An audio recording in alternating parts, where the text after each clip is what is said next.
Hey guys, I finally had an idea for a video I could make, so I'm gonna do that now. I'm thinking something interesting you can do is the curve pattern. I use that for my tank track, but that's kind of a very simple case of that tool. So I thought I'd do some more sophisticated examples. So what I'm gonna do is I'm gonna make like a kind of ammunition belt for like a machine gun or something. So what I'm going to do is I'm just going to create the ports that it's going to use. So these are kind of arbitrary, but I'm just going to create like something where the bullets go into and out of. So this will be like the feed in for the gun, and I'll do something similar with a like ammo can or something that's at some interesting angle with respect to the cannon. My recording software is in the way. Or the gun. I'm so used to tanks that I think of cannons. So I'm doing kind of a very quick thing right now just to set up the problem or set up the thing. And I'm going to do, just to make it more interesting, I'm going to have some angle involved. This obviously doesn't look like anything real. I need to make this bigger for that to make sense. But it's just to show off the tool, I suppose. So now the ammunition is going to come off of this, which is just some random angle, some complicated angle with respect to the base here. And then what I'm going to do is I'm going to just create like a bullet or something for it to be feeding. So this is going to be a very simple projectile because I don't want to go into too much depth. So I'm going to rotate that. I'm not going to merge it. So there's the bullet. I'm going to turn off shading so you can see it. So I'm going to make it so that naturally extends like patterns all the way through into this. Might be a bit too wide, but that's fine.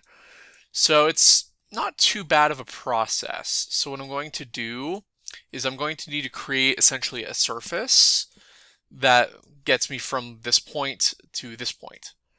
So what I'm going to do is I'm going to create just a the reference here. Actually, that doesn't need even to have area, so that's just going to be one line, and it has to be along the center line of the bullet. And then what I'm going to do is I'm going to create its kind of pair, which is going to be right here. Again, just a line. And then what I'm going to do is I'm going to make this interesting, you're going to want it to come off of this point for a bit before starting the turn. So I'm just going to put a point there. And similarly, you want this to go up before it starts doing its pivot. So I'm going to create a point like so. And then you can create as many intermediate points as you want. I'm not going to create any. But what I can do is I can do a curve through reference points. So I'm going to start with this point, this, not that point, this point, this point. Whoops, that's the wrong order. And I just realized I'm going to need, these are going to be like the topmost boundary. And I also need one for the bottommost boundary because I'm creating kind of a guide geometry. So I need to edit this as well. So that's going to go like so. This is going to go like so, roughly above it. This doesn't have to be exact. And I'm going to do that curve through reference points. I'm going to select this lowermost point, this point, this point, this point. So that's going to give me like one reference curve. And then I'm going to do the second with this point, this point, this point, and this point. So it's kind of creating this complex contour that goes between where I want. And then I'm going to go to Tool or Insert Surface, and I'm going to do a boundary surface. It's going to throw an error because it doesn't like what I had selected. I'm going to select this bottom piece and this top piece. So now you see that, whoops, I just need to do that. So you see how it draws the surface between the two, but obviously the bullets aren't going to be like phasing through the ammo can or whatever. So I'm going to set these guide curves. So I need to take these and just boom and boom. So now the surface kind of has that curve and it goes through this sort of like contour that I want. Sorry, I've got a bit of a runny nose, or sniffly nose, not runny.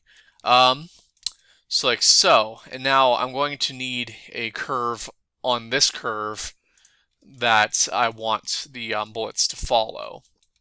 So what I'm going to do is something very similar to what I've already done, where I'm going to assign, let's see, can I do it like that? Yeah, I can. Okay, so I'm going to click down here, and I'm just going to use a spline, and I'm going to have that spline kind of follow where I want the bullets to follow, and they're going to go up to here. So obviously that doesn't look like anything, but what I can do is I can exit this sketch, I can go to project curve, and then I can select this plane, or this surface that I made, and I can project my new sketch onto that surface. So now it's there, and then it's as simple as I can hide this surface actually, because now no, I don't want to hide that yet.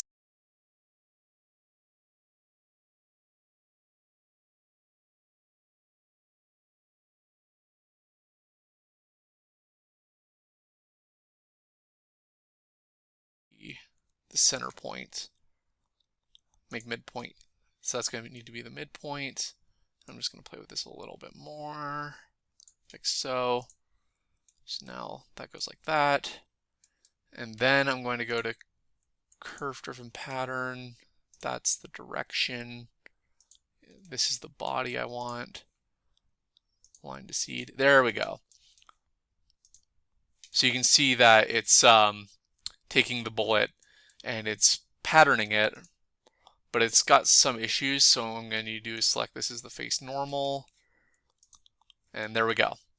So it has that kind of complex shape going through, and then all I need to do is reduce the number until it makes sense. So let's say like so. Now the projectiles or whatever you are going from this ammo can or whatever into the gun, following this curve on this surface. So now I can just hide that surface, and I can hide the curves. And there you go, something kind of interesting that I'm going to be using, and I have used on some of my newer tank models for their little machine guns or whatever. So yeah, thanks for watching.